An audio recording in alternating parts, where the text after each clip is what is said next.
so planes are really important for everything, for lots of things. And we talked a lot in the workshops I was just doing about saloon doors and sort of keeping your plane straight on a wall plane. So if you look at this is what I would call up against an invisible wall. So this is a wall plane. Often people tend to do this, and that's okay, but it makes some things more difficult. It's really useful to do this and in any mode. This is opposites right now, but also split time. You see how it's still like they're up against an invisible wall? That's hard to do until you can learn to really bend your planes. So as you get control to bend your planes and manipulate the tilt, then you can keep them straight, and then a lot of things become easier. So what I recommend is starting with opposites like this. Learn to let them tilt out and bring them in, like you're beckoning them in towards you, so they're coming down your body.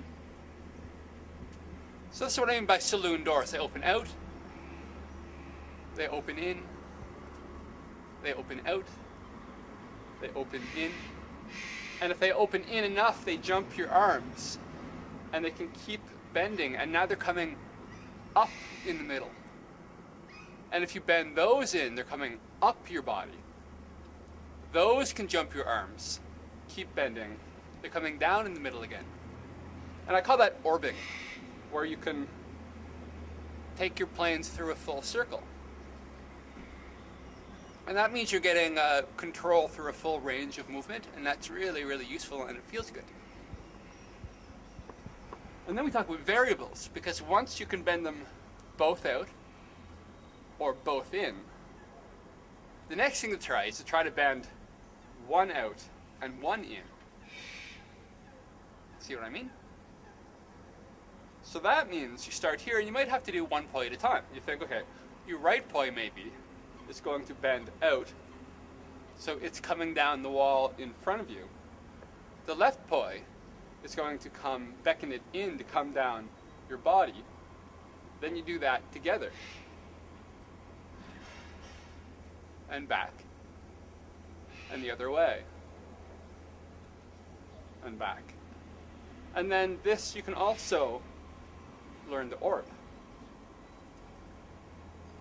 Having that kind of control is incredibly useful for playing freely with opposites. And later, even with butterfly, same thing. It really gives you the base level of control that you need. So then if you learn at split time, so in this mode, both going the same direction, it's really useful. It's a bit harder at first, but you can get it. Where they both bend in. And the difference is, if you look at your left hand, when it bends in, it's coming down your body. And the right hand, when it bends in, it's coming up your body. And you'll notice that they're both going the same direction, so for me, they're both going clockwise. But when I bend them both in, they're now going opposite directions. The right's going forwards, the left is going backwards.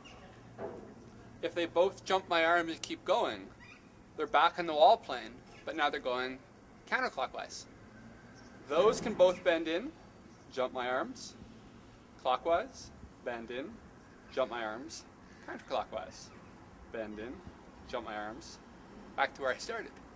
Of course, you can bend them both this way, or both this way, or both this way, or both this way, or one this way, one this way. That kind of control, it's great. You need to learn it a little bit at a time. But when you start really having that kind of sense of your planes, then doing something like a spiral wrap is very natural, because your planes, if they're really on a wall plane, it's really easy. You put your hands together and the poi will wrap up around your planes, around your hands. Same thing for hyperloops. If you want to do an air wrap, you let them bend slightly away and cross, or slightly in and cross. And if your rhythm and your planes are really consistent, it's so much easier to learn. So all of this stuff, right?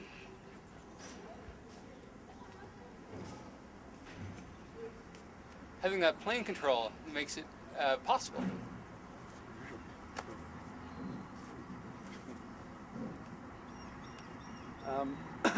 And that's where it all starts to fit together, because to do same thing for isolations, you really want that plane control. And it's really good to do stuff like this, switching which one's inside. Right? Or if we go this way, switching which one's inside. Now that's a good way to learn, say, inversions.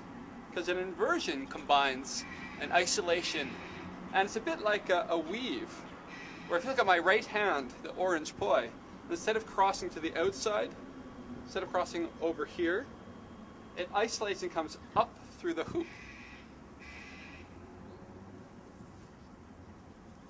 But to first do that, you need a bit of a sense of this, I think. Right? To have that basic control. Nice plane control, nice ability to isolate, and then you kind of scoop it up the middle. Then the green one, instead of crossing there, scoops up the middle. And then you're doing inversions.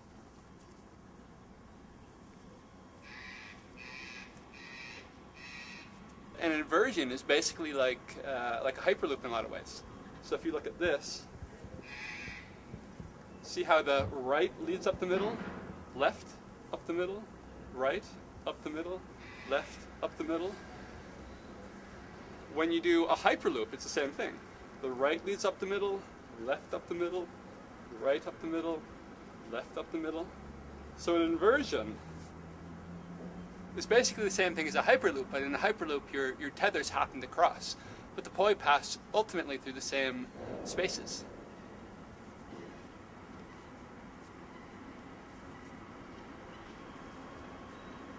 Make sense?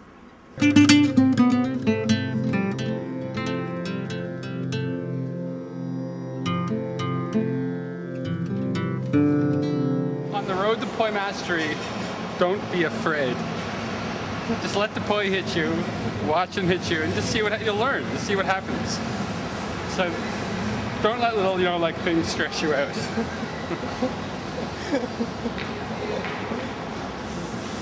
And get good information. It'll help you on your way.